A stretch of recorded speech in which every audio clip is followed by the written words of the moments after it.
continues. Brought to you by FanDuel, bringing you everything from the opening line to the final score. Brian Hayes, Jamie Noodles, McLennan. We got a big hour. Our boy Jonas Siegel later in the hour. And the Leafs being red hot when he makes the goaltending tandem. Austin Matthews, can he get back in the Rocket race? Matthews playing with Marner tonight. Still no Jake McCabe, no Domi, no Pacioretty, no Camp. But those guys are going to return, and then you're going to have to figure out what they're going to do here, right? Like at some point pretty soon, you're going to have to make some really tough calls. So are all four of those guys locks for you? Like locks to be back in the lineup, after the yes. Barring a crazy trade or whatever. Well, after the deadline, are all four of those guys McCabe for sure, Domi for sure. Those two are playing. Yeah. Pacioretty, if he gets back to the way he was playing, the 5-7 games before he got hurt, I think they'll find a role for him. I think he'll play because I think they trust him. Second, third line, whatever. I keep forgetting Bobby McMahon. McMahon's hurt too. McMahon's a part of this as well. So I think McMahon will play. I think Pacioretty will play. Camp is an interesting one for me because I don't know if they love what he's been bringing. I think there'd be a bit of a market out there because he can't. He's a responsible player. He can kill some penalties. He can win some faceoffs. His contract is not so overbearing that you couldn't handle it if you're one of the bottom 8-10 teams in the league that need some help or depth or whatever. So there may be a market for him out there. I could see them moving off him, but I think what we're getting to is, Grabenkin's going to go down. I think they're going to move off Nick Robertson. I think that'll be it. I think Pontus Holmberg. I think Berube likes him. Like he likes the way he battles on pucks, and he's not flash. He's not going to put up a lot of numbers, but he sees something consistent in him that he likes. I think he's playing on the second line tonight. But I think Pontus Holmberg will be fighting for his spot. And the same thing, unfortunately, for Fraser Minton, unless he really keeps up his pace. Really continues to play and contribute, be physical, and look like a veteran. What about Dewar? Yeah, Dewar's a guy I don't know. Dewar. Yeah, I don't. I am with you. I don't know why I said that because I think I've heard it both ways. But I think they like him. Yeah. I think they like him. I think he can. I think he's a 13th forward though. But the question is, does Ryan Reeves play? Like these are all things that don't have to be determined right now. No, not at all. Injuries are going to keep popping up. But in a hypothetical, Game 1, if the playoffs were to start tomorrow, we said we would get to that, and everyone's healthy, and you presume they add a piece probably at the deadline. It's going to be interesting to see who they decide doesn't fit. I mean, Calle Jarnkrok's another guy. Is he going to return at any point? Yeah. Like, what if he returns in 3 months and can play? I don't know. I mean, he's got another year left on his deal, and he's a capable player, cagey veteran player. Yeah, kind of a lot of options. Yeah, he would be like an added bonus, almost like a deadline acquisition for some depth and all that. That's how you can treat it. And he has scored 20 goals in the league. It's just, can he get back to, again, you're jumping on a moving train and you're out for months. Yes. Man. And skating is his thing, really. Like he's a guy that's got to keep up and push pace. And but there's another name. A lot of veterans. And certain guys are going to play. McCabe, of course, should play, will play. Domi's going to play. They've committed to him. Everyone else, I think, could be fighting. I think McMahon plays, but he's got to stay on his toes. He's got to play well. Yeah, there was a time where, was it the start of this season? Yeah, he didn't have a good start. He didn't have Came a great out of the lineup start. at one point. Yeah. Didn't have a good start. And then got the message and kind of got back into the groove. Exactly. Right? And I have faith that he will do that. But we'll see what Jonas can tell us about that later this hour. So last night was an absolute kick in the junk for yours truly. If you smell what the Win Wilson is cooking. And that's not going to help because not only did the Packers lose, they covered. So they lose and they cover. It was a middle, and it was a disgusting one last night. Rick Barry. Yeah. Listen, you guys are rolling, man. We got to stop the bleeding here. Good pick last night. Good pick. Noodles, since the speech, since the Al Pacino Any Given Sunday speech, I believe we're 5-1. Yep. I believe in 5-1, and we're not slowing down. Yeah, bad voodoo, man. That was a great ball game. Great second half in particular. I thought it was pretty sloppy in the first, the Packers in particular, but that's how we thought it would play out, right? I thought close ball game, and I thought the Packers could win. I think they had a chance to. I think the call on Watson basically ended the game. But what do you make of it? I mean, Detroit's won 11 in a row. They're 12-1, and they found a way to beat the Packers again. Okay, so first and foremost, you said it. Unbelievable game. So many things happened. The chess matchup was fascinating to me, and I think this will explain Dan Campbell going forward on fourth down late. But it came down to one play. You said it was a one-play difference. The Watson penalty to me was it. I got to tip my cap to the Lions because they threw everything at the Packers and the kitchen sink and still found a way. I thought it was one of the grittiest football wins I've ever seen, especially considering the injuries they've endured. And the fact that they didn't run the ball well yesterday. The Detroit Lions didn't. Gibbs averaged 2.9 yards per carry. Like, that's unheard of for that guy. So I sit here and I look at it, and I say it could have won either way, but the Lions found a way, and it's just unbelievable. It's an unbelievable win. But, Hayes, you talked about the first half. One of the things that I found fascinating was on defense for Detroit, I'm sitting there and I'm watching, and I'm like, they can't sustain doing this. And at the half, they've got it, like Green Bay's got to make adjustments and figure this out. They were bringing everyone, crazy blitzes, exotic stuff, putting their DBs in a real tight position, and basically hoping they get to Jordan Love before he shreds them. So then all of a sudden, I don't know if you remember this, but they're like, okay, instead of, like, the pass rush was getting there, we're going to go to the shallow route to Christian Watson. Then he fumbles that. And I'm like, holy smokes, like it's a tough game to play, but the Lions are executing it. And I think at the half, LaFleur, the offensive coaches kind of got together, obviously made their adjustments because it is a very big gamble. And the Pack kind of had their way offensively in the second half. And I think that's kind of why Dan Campbell went for it. I thought that was also crazy, but it obviously worked. But in his mind, he probably sat there and said, we give Jordan Love, 35 seconds. With our situation right now, there's a possibility that they get down there and make a huge play. So all in all, wild game. And I think that there's a good chance we'll see these guys play again in the playoffs. Yeah. Wow. I agree. Luke, two very good football teams. Yeah. I know. Luke, I asked Hayes before you came on last hour, 2 years ago, would you envision Dan Campbell and this Detroit team dominating like they are right now? Was there any world where you thought, okay, they're on a trajectory to be this great of a team right now? No, not even. I can't. I'd love to sit here and tell you I did. I might have been the opposite side of those. I thought that this thing was going to end in the ultimate train wreck. Even middle of last year, I would sit here and say to myself, you can't sustain winning football games doing the crazy things that they do. Like last night, to sit here and say, this is how we're going to play defense because we're that hurt, was a wild, wild, wild idea to me. And it worked for a half, which was really all they needed. To sit here and say, we've got a game-winning field goal, potentially, it's going to lead the other team with 30 seconds, and say, no, that's not enough. We're going to go for it on 4th and 1 after we just got stoned on 3rd and 1 is wild to me. And to be honest with you, I'm probably still in the belief that at some day the clock's going to strike midnight on these calls. But I bet a lot of Lions fans think that's not going to happen. They're going to go to the Super Bowl. And after games like last night and the wins they figured out this year, you've got to be honest with yourself and say they got a shot to do it. Yeah, they do. They definitely got a shot to do it. Well, and I think in large part what Campbell was doing, I agree with your assessment of how he felt about his own defense, Green Bay's defense. I also think he looked at it and said, if there's a chance our defense can hold up. If we get stuffed here, we'll go to overtime. I feel good about our offense if we win the coin toss at that point. But he loves his offensive line, and he should. His offensive line is just they're maulers, man. And I think he probably learned something from the previous 4th and short, I think was on their own 30 or own 35 or whatever. They throw a sweep out there, and it gets stuffed. And then on the last one, it was like, we're going downhill, man. Like, just hand the ball off. Goff almost fell, which was crazy. But just go downhill. And if you go downhill with that offensive line, it was like the Eagles, in years past, and I guess the Eagles still now to a certain extent. But you can always find a yard.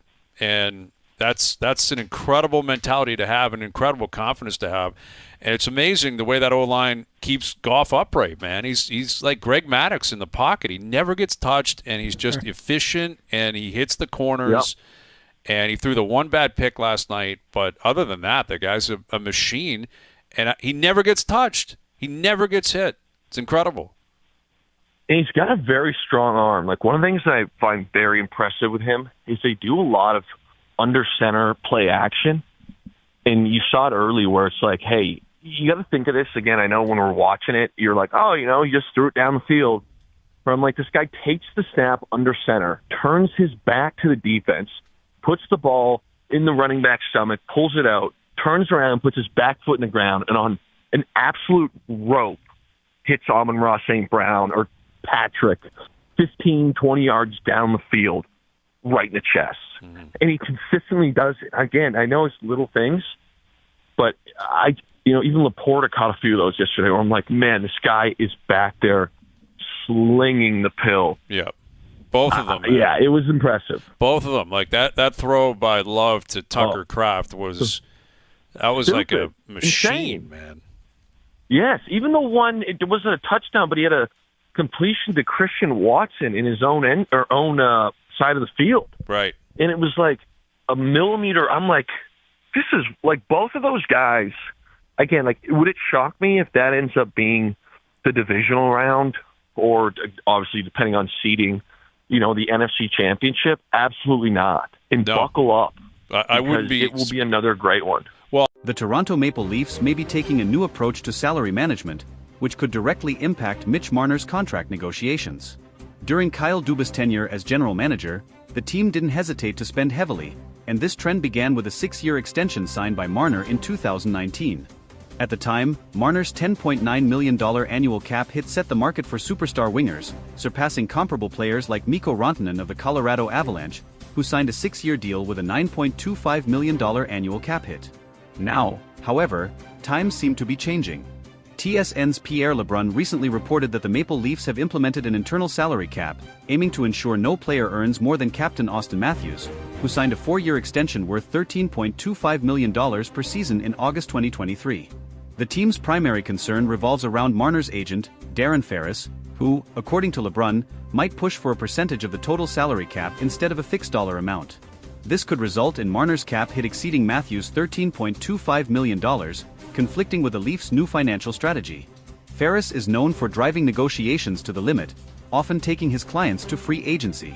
This raises fears that discussions between Marner and the Leafs could drag on until July 1st, giving Marner and his camp all the leverage in negotiations. Another complicating factor is the rising market.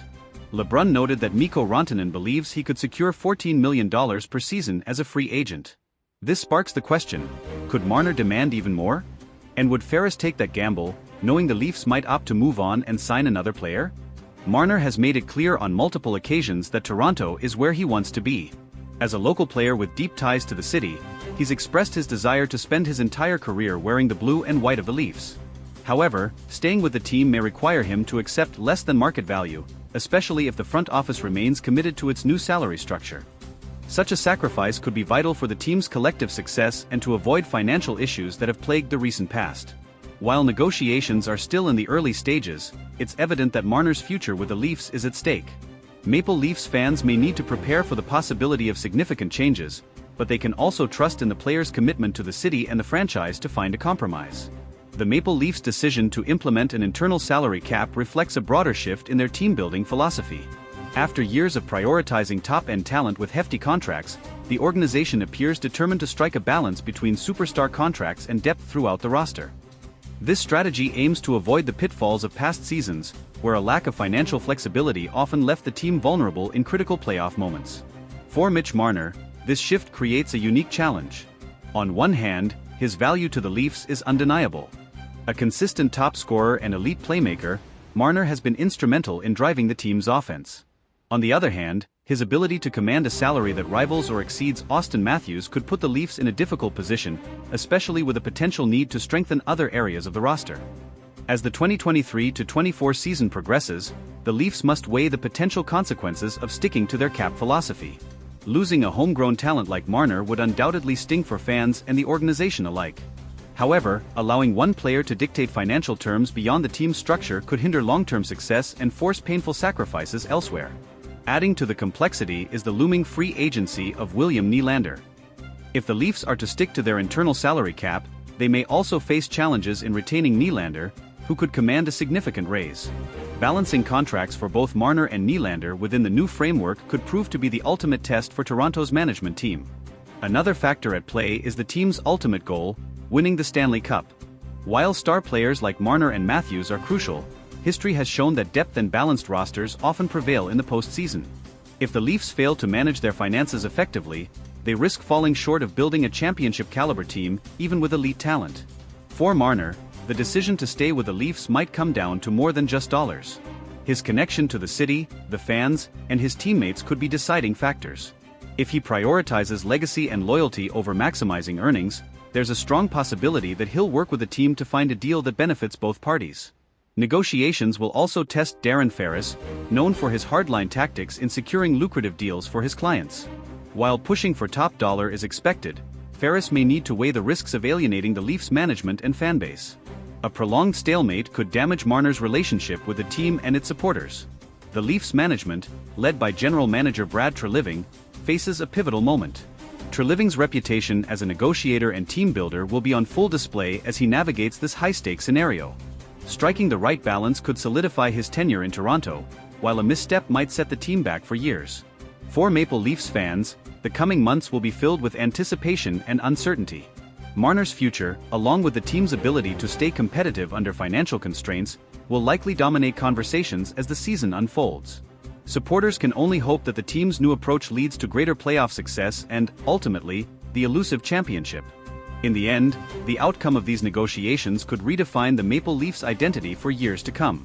Whether it results in retaining Marner or reshaping the roster, the team's commitment to an internal salary cap signals a clear focus on long-term sustainability. Fans will be watching closely, hoping for a resolution that keeps the team's core intact and their championship dreams alive. As the negotiations with Mitch Marner progress, another layer of complexity is added by the external competition in the NHL market. Teams with more cap space and fewer restrictions could easily present lucrative offers to Marner if he reaches free agency. The Leafs are not only negotiating with Marner but also indirectly competing with other franchises willing to outbid them for his services. One example of this is Mikko Rantanen, whose potential $14 million value on the open market highlights the growing demand for elite wingers. If Rantanen secures such a deal, it could set a precedent that Marner's camp would use as leverage. The Leafs, however, must remain disciplined, as breaking their internal salary cap for Marner could lead to similar demands from other key players down the line. The looming specter of free agency means the Leafs have a limited window to strike a deal. If negotiations drag on into the off-season, the leverage shifts heavily in favor of Marner and his agent. Darren Ferris, known for his strategic patience, could use this to push for maximum value, putting even greater pressure on the Leafs management to make a decision. This scenario also places significant pressure on head coach Sheldon Keefe. Managing a team amid ongoing contract uncertainty can disrupt chemistry and focus. Keefe will need to ensure that the team remains united and focused on their performance, even as the media and fans speculate about Marner's future. Meanwhile, the Leafs core group, including Austin Matthews, Morgan Rielly, and John Tavares, will likely play a role in influencing Marner's decision. The camaraderie among the players and their collective drive for a championship could persuade Marner to accept a deal that aligns with the team's financial structure. On the flip side, the Leafs could explore contingency plans if a deal with Marner doesn't materialize. Trading Marner would be a bold move, but it could bring significant assets in return, potentially bolstering the team in areas like defense or secondary scoring. This option, while unpopular with fans, might be necessary to maintain roster balance. The timing of these decisions is also critical. With the trade deadline months away, the Leafs must assess whether keeping Marner without an extension risks losing him for nothing in free agency. A preemptive trade could avoid this scenario, but it would also signal a significant shift in the team's short-term goals. Fan sentiment will undoubtedly influence the team's approach. Marner is not just an exceptional player, he's a fan favorite and a symbol of homegrown talent succeeding in Toronto. Losing him could lead to backlash, especially if the team struggles in the aftermath of his departure. The broader NHL landscape also plays a role. As other teams navigate their own salary cap challenges, the Leafs can learn from their successes and failures. Organizations like the Tampa Bay Lightning and Vegas Golden Knights have shown the value of balancing star power with depth, offering a potential blueprint for Toronto's future.